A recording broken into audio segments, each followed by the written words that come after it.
I'm Mike Dixon. I've been a police officer in Nashville for a little over 26 years, and I was arrested for DUI in the first part of November of 2024.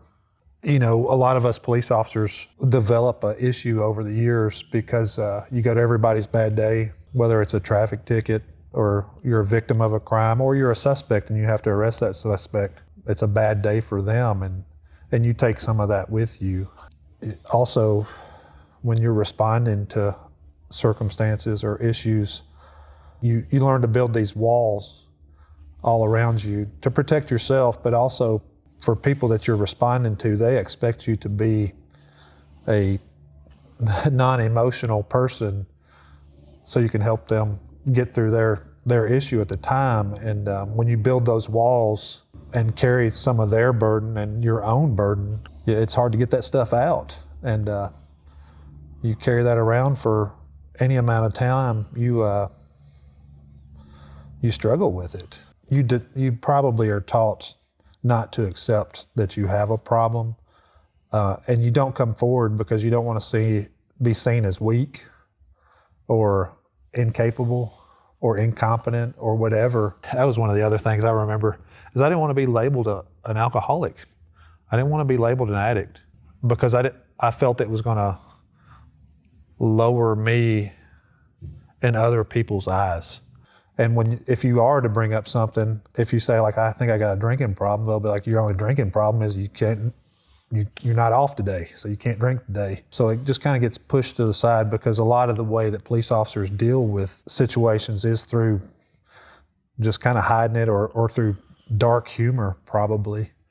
And it could be punitive because if you come forward and say, I got a problem, and you have a preferred assignment like I did, you will be reassigned and hidden at a desk somewhere, or you'll get transferred immediately out. But also you're afraid that you're going to lose your career. And that actually causes more hurt to you because you work so hard to get to that position. We do have peer supporters, and there's emails that go out all the time about that stuff. But honestly, most of us don't pay attention to that because as much as policing has changed over the 26 years I've done it, we're still a bunch of macho. It's a masculine environment where you can't show weakness. You have to be on all the time. You're under a constant microscope from all different parts of society. That's a lot of burden to carry, but it shouldn't take a tragic incident or an arrest to get you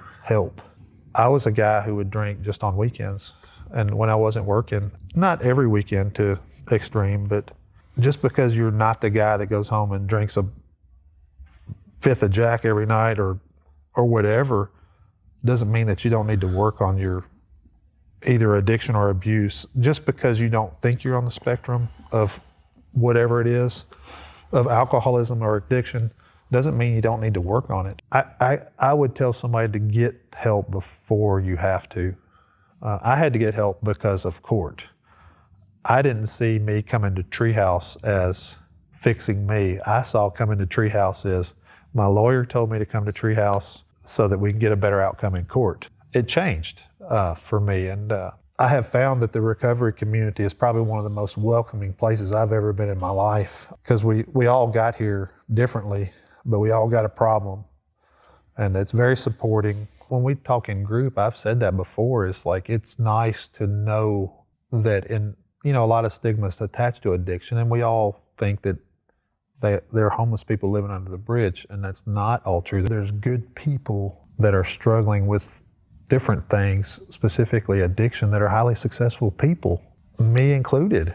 But there's a lot of stigma attached to addiction that I had before I got here, because you don't think of the 26-year veteran cop who's never had any issues, never been in any trouble. You don't think he's got a problem.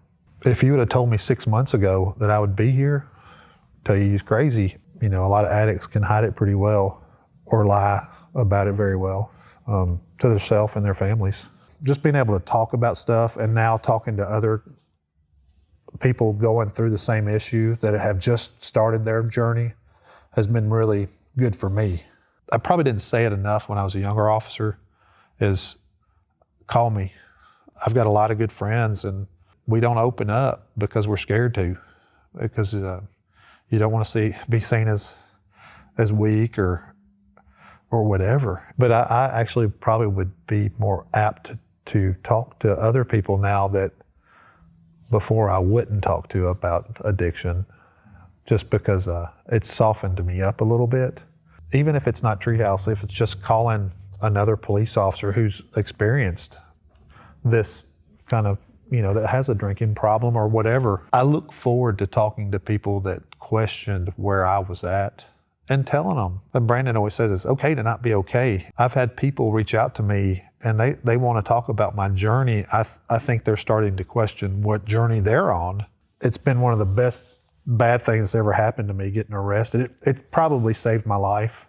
Enjoying life outside of being a police officer has been such a joy for me. I picked up and dropped off my kids more in the first week than I had in the last 8 years. Reprioritizing my life around me and what's important to me has been probably the biggest change for me. Starting from the moment the police officer opened my door, it's changed my whole perspective on a lot of things, and I'm a lot more, I look at people differently now because of my journey. And it's mental health related and alcohol abuse related. I've said this a couple of times before. I'd be a lot better police officer now than I would have been because I've been through this. I would probably do things a little differently just knowing how I know things now. I worked narcotics I was on a flex unit, a street level uniform, drug suppression unit, and then I was undercover for 3.5 years, and I arrested a lot of drug addicts at the time, and looking back, the arrests I made were worthless without stuff like this. Unless you break that cycle of addiction, you're not going to get to the other side of it. And it definitely has made me a better man, a better husband, and a better father. Listening to other people's stories and journeys and, relapses and successes is good. And not everybody's a junkie that's sitting behind the Walgreens fixing to rob you. They're not. That's not what addiction is. That's what we all think it is in the back of our heads. I will not be the last police officer arrested in Nashville, but one of the first places I'll tell them to go is Treehouse now. I will.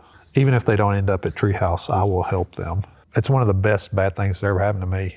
It really is. It was a stupid mistake that I made. We've talked about it in group before, is not dwelling on the negative and watering bad stuff. You want good stuff to grow. So I tried to move on as quick as I could, but I wish I would have known what I know now when I was working drugs 20 years ago, 15, 20 years ago. Probably would have looked at different things differently.